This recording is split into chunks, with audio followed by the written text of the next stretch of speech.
Hello guys and welcome back to the channel. Guys, today I'll be showing you how to edit employee benefits summary on Glassdoor.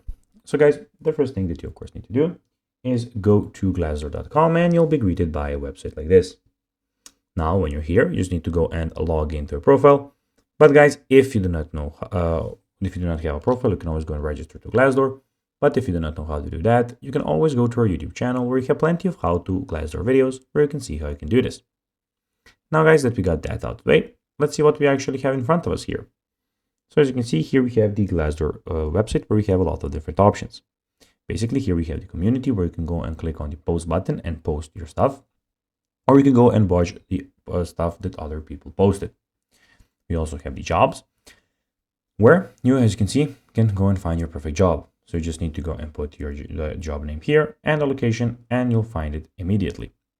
We also have companies where, as you can see, you can find a workplace that works for you. This is basically a new feature. If you have an employer in mind, you can also search for a company by typing the company name here and searching for it here. Also, we have salaries where, guys, you can see, are you paid fairly? So you can find it out. You just need to go and type your job title name here, location, and you'll do it in no time.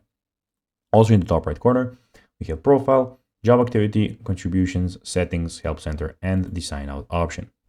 But now guys, let's see how to edit employee benefit summary.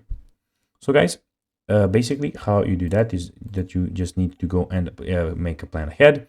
Don't wait until the last minute to introduce benefits to employees. You can communicate clearly.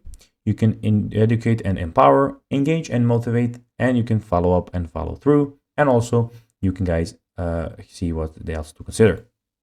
So guys, that is everything for this video. I hope that you found it informative. If you did, don't forget to like this video, share it, subscribe to the channel, put the notifications on, and I'll be seeing you in the next video. Bye guys.